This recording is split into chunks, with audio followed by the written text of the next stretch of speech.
Ini sebelumnya juga saudara sebagai anggota DPRD Kabupaten Bengkalis. Ya, benar. Periode kapan?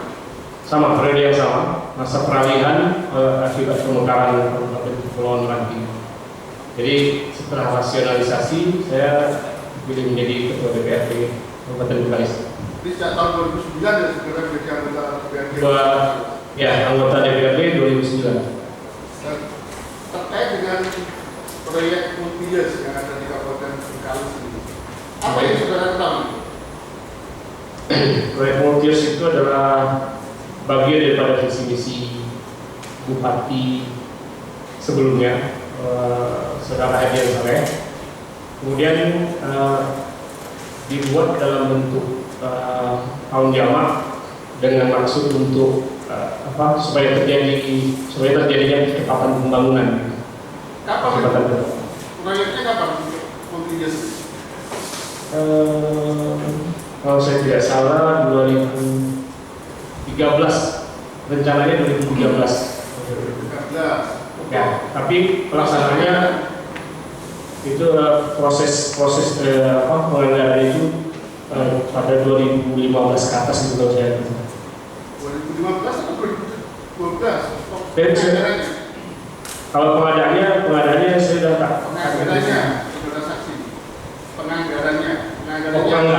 Kalau penganggarannya sejak 2013 awal, 2012 atau 2013. Jadi di APBD 2013 ya? Ya benar. Untuk proyek multi-years itu sendiri, proyek di mana saja? Masih ingat nggak? Kalau saya tidak salah ada 6 titik. Ya. Pertama lingkar Bengkalis, pertama lingkar Pulau Bengkalis, kedua Bukit Batu Siak Kecil, ketiga Pulau 4, kemudian keempat Mandau, kelima Pinggir, kemudian keenam Batu ke 2013. Kalau saya tidak salah. Itu pasti nggak bagaimana proses pembahasan penganggaran proyek multi-years itu sendiri? Coba jelaskan. Insya Allah ada yang ingat beberapa. Pertama, kepala daerah tentunya menyampaikan ke DPRD melalui tim TAPD. Kemudian secara proseduralnya itu langsung masuk ke Komisi 2. Komisi 2 untuk dibahas antara TAPD dengan antar TAPD dengan Komisi 2 dulu. Karena memang itu prosedurnya. Kemudian setelah selesai di Komisi 2 baru dilanjutkan ke Banggar dan seterusnya sampai akhirnya disetujui. Disetujui sampai ditandatangani MOU ya? Ya, sampai ditandatangani MOU. Pada waktu proses penganggaran itu sendiri, kan saudara menyebutkan bahwa ada pembahasan di Komisi 2 ke Banggar. Setelah selesai pembahasan di Banggar, apakah ada sidang paripurna untuk persetujuan itu sendiri? Kalau multi-years aturan pada saat itu tidak memerlukan pansus sehingga tidak ada pengesahannya gitu banyak saat. Jadi pada periode ini ternyata tidak ada itu cukup dengan MOU pimpinan sama kepala daerah saja sehingga ada beberapa dari teman-teman itu mereka memberikan semacam ini ya bahasa yang menurut saya itu adalah sebuah stretching kayak bahwa memang benar bahwa penganggaran multi-years ini cukup dengan MOU kepala daerah dan pimpinan saja, tapi kami jangan diabaikan ya, karena kami juga bisa, karena masing-masing kita punya hak yang sama ya, bersuara dan lain sebagainya. Jadi menurut saya itu semacam stretching gitu. Nah, jadi ini semacam upaya untuk supaya terlihat, supaya ada semacam perhatian ya, dari saya sebagai pribadi. Maksudnya perhatian bagaimana? Perhatian begini, ini anggaran besar, mungkin kita hanya melihat saja. begitu. Jadi mereka mendorong saya. Kami pada saat itu kalau saya tidak salah di ruang adanya kesepakatan saudara dengan Raja Saleh terkait yang dua proyek, multidinas untuk DPRD dan 4 paket proyek multidinas untuk bupati gitu. Iya, benar. Oke, kalau gitu ya nyambung berlanjut. Nah, terus pertemuannya saya tidak tahu apa di hotel di tempat makan La Persa atau di daerah sekitar situ ya. Kemudian setelah beberapa 1 bulan atau lebih sesudah pertemuan itu saya dikenalkan dengan Pak Iksan di Jakarta. Pak Iksan, saya dikenalkan sekali temuan sudah diperkenalkan Pak Iksan, terus putus komunikasi. Terus Pak yang bukan baru ini Pak Priantoni juga putus komunikasi. Setelah itu saya coba bertanya sama saudara Ribut bilang juga tak angkat telepon, pokoknya putus komunikasi juga gitu. Tapi tiba-tiba saya dapat kabar si Citra Gading ini dapat proyek di yang bermasalah itu. Oke, nanti dulu, jangan lompat-lompat dulu. Ini kita masih di pertemuan tersebut. Apakah ada maksud dari sebentar Pak Ihsan itu, apakah Pak Ihsan Soedi? Nggak tahu, saya Pak Iksan aja deh. Pak Iksan. Yang dia apa? Dia Pak Iksan Citra Gading yang dia sesudah itu katanya kena kasus di Kalimantan. Itu apa Iksan? Itu masalah lain ya, saya nggak mau bahas. Penanda ya Pak.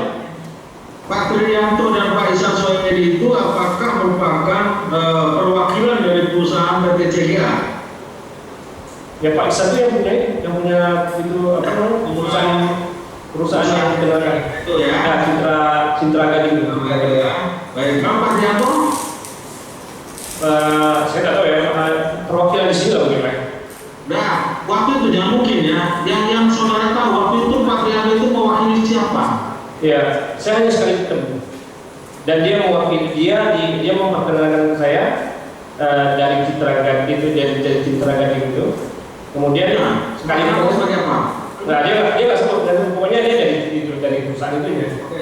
Nah, itu ya. Artinya yang saudara ketahui pada waktu itu Pak Prianto dan Pak Ihsan itu adalah dari PT CGA atau Citra Gading Sintama.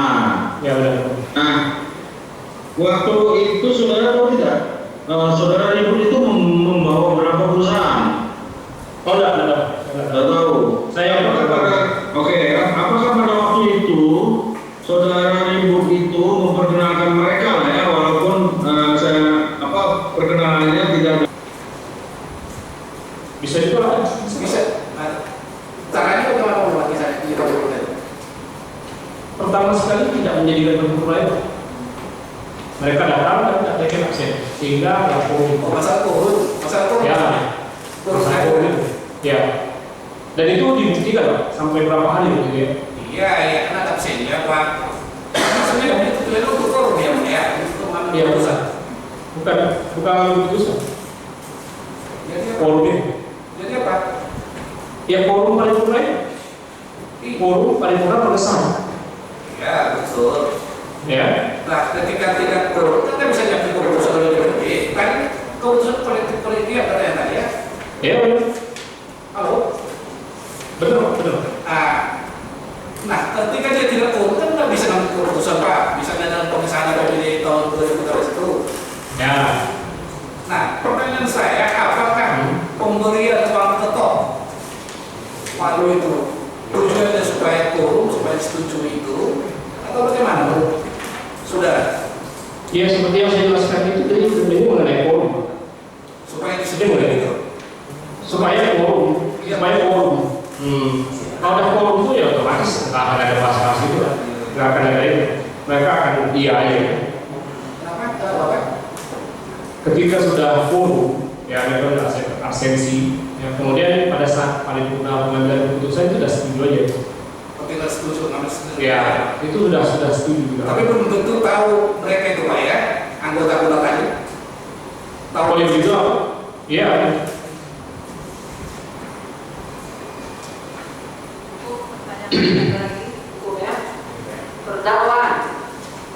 terdakwa. Coba dihidupkan handphone mati apanya tuh? Speakernya mati, terdakwa itu mati speakernya. Nah, terdakwa ya, sudah dengar keterangan saksi ya? Sudah ya. Ya, terhadap keterangan saksi tersebut, apakah ada yang saudara keberatan? Ada yang mulia. Apa yang keberatan? Mungkin beliau terkait uang PD. Coba saudara melihat ke kamera, nggak kelihatan ini. Nah, apa yang saudara keberatan apa? Mungkin beliau terkait uang baru. Itu yang saya terima dari beliau 50 juta.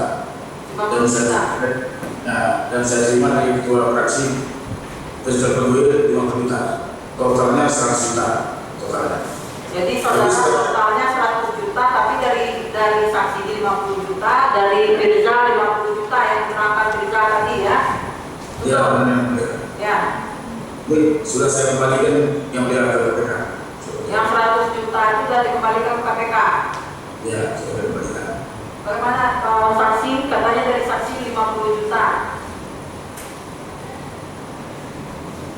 Coba di speaker ya, gimana? Seperti yang saya bilang tadi ya, saya tidak melihat langsung, cuma saya minta tolong siapa Sarul untuk mengambilkan sejumlah itu, lalu saya serahkan gitu. Nah, saya serahkan. Jadi saya tak pasti berapa kayak apakah 150, tapi rasa saya waktu itu 100 itu, rasa saya ya. Tapi terdakwa mengatakan menerima 50 dari saudara, 50 dari Firza. Ya, dan saya tidak pernah saya kalau saudara Firza itu juga minus, maksudnya minus saudara ambil. Nah, saya saudara terdakwa, tapi saya tidak tahu. Tapi saudara itu Nah, saya tidak pernah, saya tidak mengikuti sedikit. ya, Saya hanya mengatakan. Oke. 20 miliar ketika di landasan masalah pengadilan saksi pengadilan tidak pidana korupsi pada pengadilan baru membaca utama majelis tentang penahanan karena pembawaan ini. 2. Surat permohonan dari tim advokasi Bupati Bengkalis penasihat ketua ini nomor 3 tanggal 2 Juli 2020 serta lampirannya tentang permohonan pemindahan tahanan atas terdakwa dari tahanan rutan kelas 1 Jakarta Timur cabang KPK ke rutan kelas 1 Pekanbaru. Bagaimana alasan yang tersebut dalam surat tersebut? Dalam baca surat yang disampaikan dalam permohonan tersebut yaitu surat Direktur Jenderal Pemasyarakatan nomor PK 01/01/2020 tanggal 16 Juni.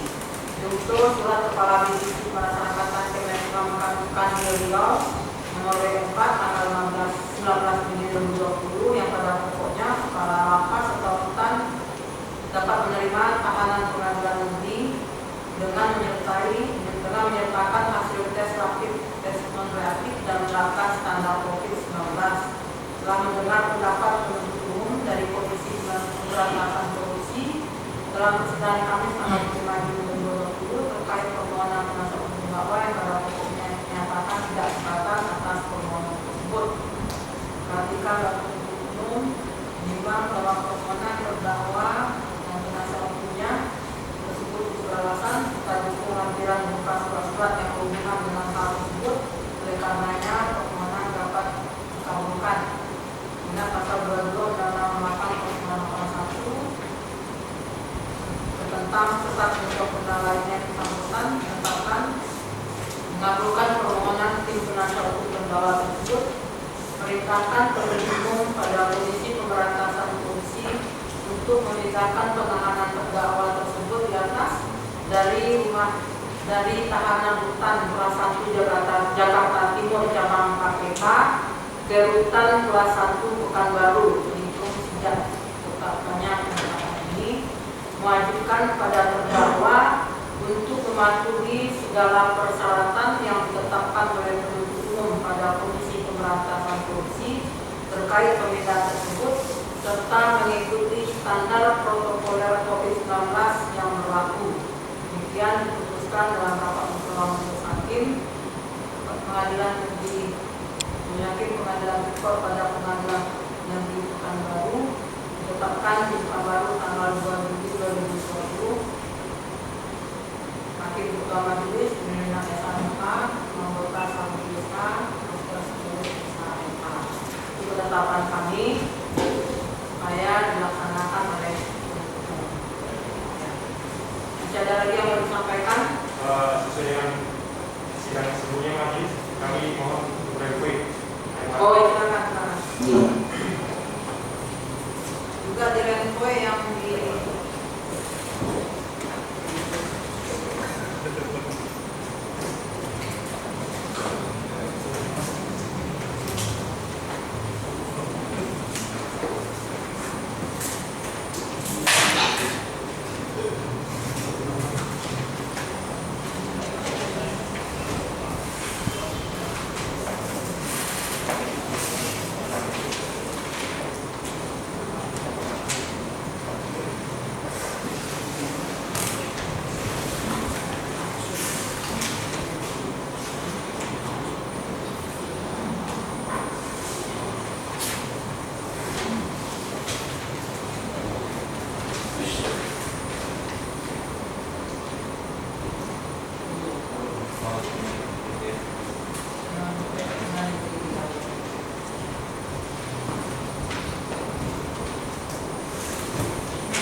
lagi ya.